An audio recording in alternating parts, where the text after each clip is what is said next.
Bitcoin miners' surface for error. Sliding natural gas price provides cost relief. Energy producers finally have incentives to work with Bitcoin miners.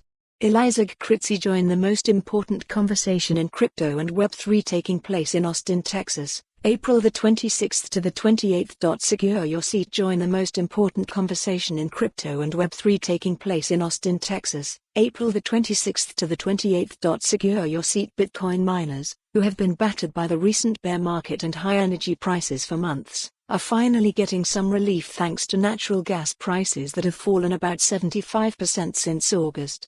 Crypto prices, meanwhile, have rebounded.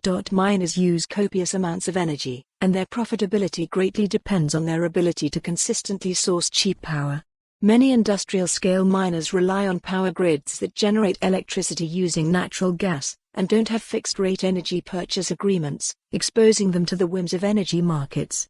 2022 proved how vulnerable those miners are to global fuel price inflation, said Jaron Milrod, analyst at mining services firm Luxor Technologies. Many of these miners suffered heavy losses because natural gas prices soared on sanctions imposed on Russia after last year's invasion of Ukraine, plus the price of Bitcoin plummeting in 2022, hitting a two-year low in November. Read more. How does Bitcoin mining work? Firms responsible for more than 1 gigawatt of hosting capacity entered bankruptcy protection as a result of the 41-year high in power prices last year, said cryptocurrency-focused financial services firm Galaxy Digital in a report last month. Hosting firms that offered fixed-rate contracts to their customers. Follow the URL for the full article. For more on this story, visit the news article link.